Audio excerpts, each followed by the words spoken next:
So then, obviously, and this is the worst question, and it's the one I struggle with the most about any of my favorite artists. But what is your favorite Tom Petty album? If you absolutely could only pick one, and I'm pretty sure I know which one it is. Yeah, it's Wildflowers. Yeah. Yeah. Yeah. And people say it's the sort of I've had a couple of guests say, well, I shouldn't pick Wildflowers because that's the obvious answer, but it is the obvious answer for a reason. It's because it's a perfect record. I mean, I would say that I've got three on a different podcast that I do. We were talking about perfect records, and for me, it's Revolver by the Beatles, News of the World by Queen, and Wildflowers by Tom Petty. I just wouldn't change a single note on any track on any of those records. Maybe Graceland you could throw in there too, because I Yeah. love that record. I'd Yeah. never thought to put that one in. But those are the ones for me. So Wildflowers is a perfectly good answer. Yeah. Yeah. I think I'll stick with it. Okay, so Mudcrutch or Traveling Wilburys? That's hard. See, that's hard. That's hard because I probably wouldn't be here if it wasn't for the Traveling Wilburys, right? Mm-hmm. I just got Jeff Lynne tickets last week, so on. Yeah, that's exciting. Where about you seen him? Seeing him in September in DC. Wow, So that's yeah. gonna be a good gig. Yeah, I'm excited. Mudcrutch, I was even later too, right? Like Mudcrutch, I feel like I discovered. I think it was 2 spring breaks ago. I just like listening to Shady Grove over and over again, and I love it because it's so different. But Traveling Wilburys is sort of a sentimental favorite. I got to go with the Traveling Wilburys. I mean, just the melding of those voices, and Yeah, I mean, like Roy Orbison is like a cherry on top. I mean, it's just amazing. Just yeah, that's a 10 out of 10 album for me. The first volume of Traveling. Oh God, yeah. I mean, and Yeah. you talk about, I was talking about this with someone else, the fact that those 5 voices, when you look at them on paper, I think Dylan Petty, Roy Orbison, Jeff Lynne, and George Harrison. Well, those 5 voices are not going to work because they shouldn't, because they're so different. Right. There's collisions there, but that's what makes it work. I'm just looking at I was just looking down the ELO set list for this tour that you're going to. Oh man. Like, if you wrote down here's 20 songs I would love to see Jeff Lynne perform live, well, they're all in this set list. Oh, don't tell me too much. I'm gonna No, I won't tell you too much, but try to jump into it. Okay. If you could join the Heartbreakers on stage for one song, what would it be and what instrument would you play and or sing? And I always had the caveat there that we'll pretend if you don't play or you're not confident in your voice, because everyone can sing, they just don't think they can sometimes. But let's imagine if you wanted to play anything, we could give you Ben Tench's level piano or oh my gosh. He's amazing. The caveat. Oh God. Oh God. I don't know. This is the one I knew was gonna trip me out. I don't know. Maybe American Girl, just because I am one, and I just feel like it would fit. I know it's not the one you expected, and it's kind of maybe it's a cliched answer, but I think it would be exciting just to sing. Actually, I'd be happy just to like sing backing vocals. Well, man, I've sung that song plenty of times in karaoke. It's a lot of fun to sing. It's a lot of fun. You want to sing that, right? I mean, it's a good jam. Yeah. I don't know if did you see the video? Sort of the one that Adria directed that they released for American Girl? Yes. I thought it was fabulous. And I know it got a bit of backlash in certain parts of the community, somewhat predictably, I guess. But I thought it was good at redressing that balance a little bit, the ethnocentricity and all that kind of stuff. And, making sure that it is, because it is a super inclusive. I've always interpreted that as being very inclusive, not exclusive. So for them to do that and to put that sort of that feeling behind it, I thought it was fabulous. I thought it was great too. And I saw Mike Campbell play it. I got to see him. So, and it was like in a club of like, I think there were like 500 people. So it was amazing. It was like he was in our basement. Not crazy. Yeah. And when he played that and those chords, when that music came on, that the jangle, I just like, oh my God. Very exciting. Yeah. And it's so great though to see Mike Campbell still out there playing, and still rocking too. He's not out there going through the motions. He's still a rock star. I just love the fact that he's still doing it, And he's just so nice and chill. You just felt like you were just hanging out with him, like you had him over for burgers. He just has that kind of personality. Yeah. Okay, who would be your dream opening act at the Tom Petty and the Heartbreakers concert? I feel like I should pass on this because I like everything. I mean, if I say Neil Young, is that a weird answer to give for Tom Petty? I don't think so. I don't think so. Okay. I think that's a perfectly good. And you know what? That's not out of the realm of possibility to Farm Aid or a festival, or it could Okay, happen I'll say or could have Buffalo happened. Springfield. As long as it use my imagination, I'll say Buffalo Springfield. That would be cool. Okay, so is this? I've been doing a follow-up question on this one lately. If there's a is there a song where Tom could join the band and sing with them, or where maybe Neil Young would come across and do a duet with Tom? Is there a song you can think of that would work well for them to sort of do together? Oh yeah. I mean, can I think of one off the top of my head? I think they would work. You know what?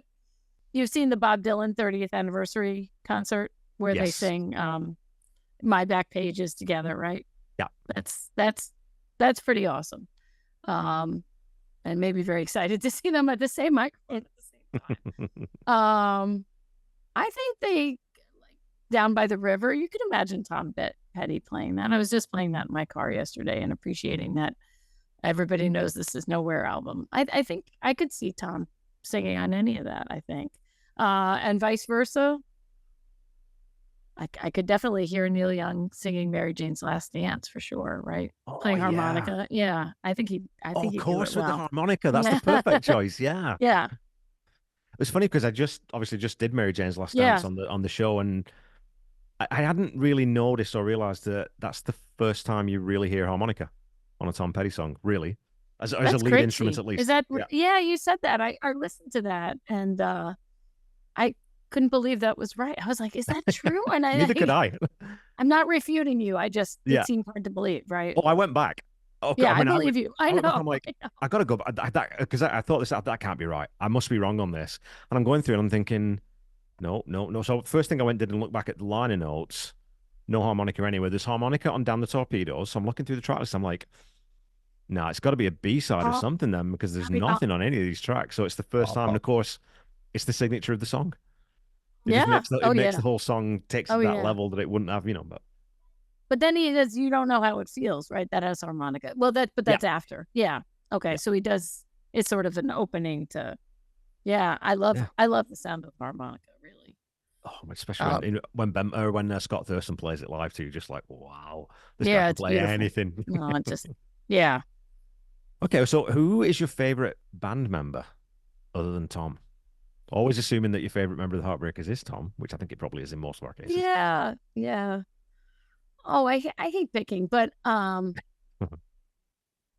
don't know. I follow Ben Montench on Instagram, and I think he just always seems like a really thoughtful, sweet guy, and he's always Yeah. talking about the books he's reading, and I could imagine having a conversation with him, I guess. You could have I always that's one thing I've always thought about Ben Mont is you could talk to Ben Mont about pretty much anything, not just Yeah, music. Seems so yeah, well read across a variety, like about food because his wife's a big foodie. But I bet you could talk to him about history, all those kinds of things. He's one of those people, and I always think he's very intense. If you're speaking to him, he'd be looking you dead in the eye the whole time he was talking. So yeah. I just like I when I watched Wildflowers, I guess Wildflowers more than Running Down a Dream, but his quotes sort of stick out to me, right? The things yeah, that he says, and he talks about blacking out on the piano, doing Crawling Back to You, and that like, yeah, wow. I just think about what a high compliment that is to the songwriting, right? So absolutely. yeah, I just imagined he seems pretty easy to talk to, I'd love to but meet they him. all do really in some way. Yeah, well, I mean, like again, they're Mike and Benmont are the two. They're the white Yeah, whales. They're the white whales yeah, for my podcast, right? If I ever yeah. got to speak to them, I don't know I don't know if I'd be able to speak. Is the problem? Is it's Benmont tench. I wouldn't be able to either. Okay, so if you could go to see any Tom Petty concert from history that you weren't at, and obviously neither of us saw him live, which one would you pick? That's the one I was worried about because I don't feel like I know it's well enough. Right, Uh, or an era? You could even go for an era, yeah, or I think he looked the learning to fly the into the great wide open era seems like it would have been.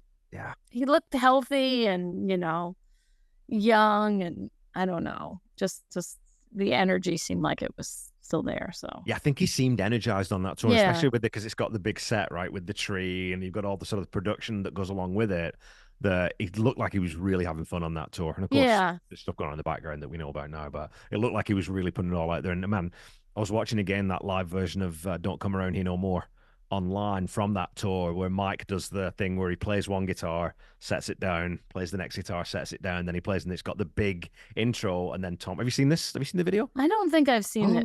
Oh, I'll have to I send don't it to you. care for that song. I know I'm not supposed to, but it's not my No, favorite. neither does my daughter. My youngest daughter doesn't like it. And I think it's because my wife's overplayed it for her. I'll send you that link. When you watch that video, I'll be amazed if it doesn't change you. I'll be amazed if it doesn't tilt you a little bit Okay. because the performance that performance is incredible. So Oh, I believe it. I can always be persuaded. But yeah, maybe I'd pick that era.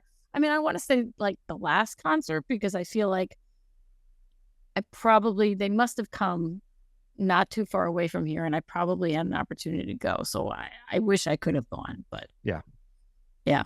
yeah, we all do for sure. I mean, I think the closest they came to me was Vancouver, I think, which is 20, what a 20-hour drive, 21-hour drive. So it's a Oh, little bit out, that's it's a little bit yeah, outside the, so yeah. We just thought we had a long time, right? I always thought of him as being much yeah, younger, and I mean, I've seen Paul Simon 8 times, Paul McCartney 3 times. I mean, I just felt like yeah, everybody lives until they're 80, and I don't know why. Yeah. yeah. Anyway, regrets, but so either one of those, if that, Cool. yeah. Good answer. Okay. Wall Circus or Walls number three, which is your favorite version? I should have like listened to all of them. I mean, the one Wall Circus is the one that we hear all the time, right? Is the That's one that's the full that's arrangements. I Yeah. mean, I love it. I don't know. I know I have the other one on vinyl and I should have listened to it again. But I like the one that was more popular. I like it just fine. Yeah. And it's kind of Beatlesque, right? And Yeah. Very. Yeah. It's got yeah. that psychedelic kind of Yeah. tinge to it. Yeah. Yeah. Okay. So if you could pick any artist to cover any Tom Petty song, which artist and which song would they cover? I mean, I was telling you how much I love Steven Stills. I would love to hear like he doesn't sound like he used to, but if I could hear a young Steven Stills cover something that Tom Petty did, that would be pretty awesome. Yeah. Um, what song? I don't know. I'd love to hear Tom Petty sing 4 and 20, actually, but that's not the question you're asking me. Um,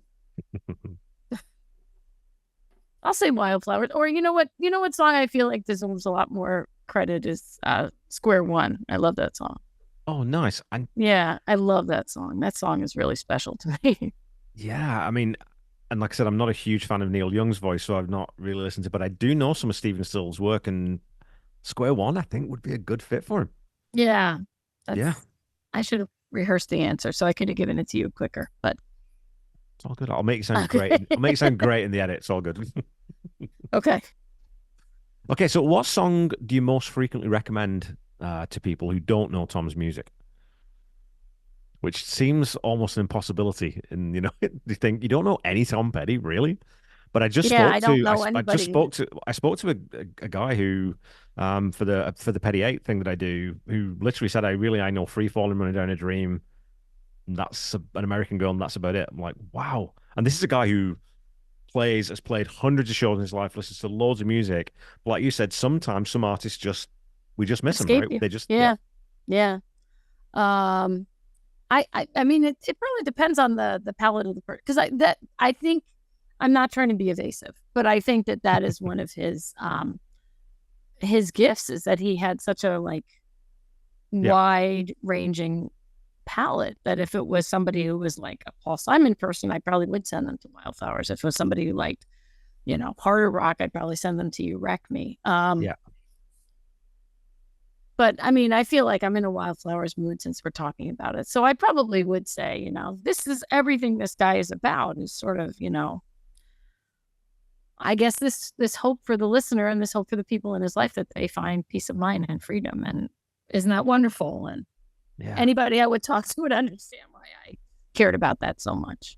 That's beautiful. I mean, no one's picked it yet either, which Yeah. is unusual because, like you said, I mean, it does sort of encapsulate a lot about him and a lot about the band actually, because, like I said, the playing on that song it's remarkable. Like from a musical standpoint, it's just executed to a level that not many artists ever reach, right? I mean, I think about Paul Simon is, I always think about, is very meticulous too, right? The arrangements, he spends a lot of time. Pete Gabriel's another one who spends a lot of time making sure everything's dead right. And this is the same thing. It's the same level of production and detail. So we'll finish up with the 10 questions. Describe Tom Petty in 3 words. Okay, so that one I was ready for. I think jaded optimism. I have to put those two together because I don't think one makes sense without the other, right? Right. And hopeful, right? So I wanted to come up with some really original words, but Yeah. to me, that's it. I kept thinking, is he a jaded optimist or is he like optimistically jaded? But I think he is an optimist. I think he is an optimist, but kind of a weathered optimist, right? Somebody who has probably from a young age had a lot of hard times and had to learn how to work through them. And he's very Yeah. honest about it. And I think that's a beautiful story. So I always describe myself as an optimistic cynic. yeah, I hope everything turns out all right, but balance of probability and life experience, probably not. Right. No, I almost said that, so I'm glad I didn't. Awesome. Well, that's so cool. Thanks for doing this. Hey, I really appreciate it. It's lovely to, like I said, it's lovely to meet you. Maybe I'm we'll wearing finish. my Wildflower shirt. I don't know if you can. Yeah. Me too. Okay. Wildflowers buddies. Maybe because I usually finish off by asking people, where they can find you and what you got going on, but you're not selling anything. You just came on to I'm not selling you it. came on to be awesome and talk Tom Petty, and I really appreciate it. But maybe what we'll do is we'll finish with this then. What should people give people like 2 or 3 books that they should look to read? Because I think that people reading is important. I went back to paper about, I don't know, 10 years ago instead of reading on my Kindle. And Yeah. sitting down with a piece of paper in your hands, I think is terribly important. So what 3 books should people look out for? What 3 books? Oh my goodness, you're really. I mean, I love Charlotte's Web, Oh, which great is book. Come on. Yeah. yeah, that's just a book that's like there's not a word wasted, right? And if you love music and good music, you'll appreciate how a story is told, just about friendship too, and about hope. I read a book called Lincoln's Melancholy that led me to my Lincoln rabbit hole, like all Okay. about Lincoln struggling with depression, and I found that to be very powerful. What's a third book? I'm ashamed to say I don't really read as much as I used to, but a couple of years ago I read the book Educated by Tara Westover. Have you read that book? No.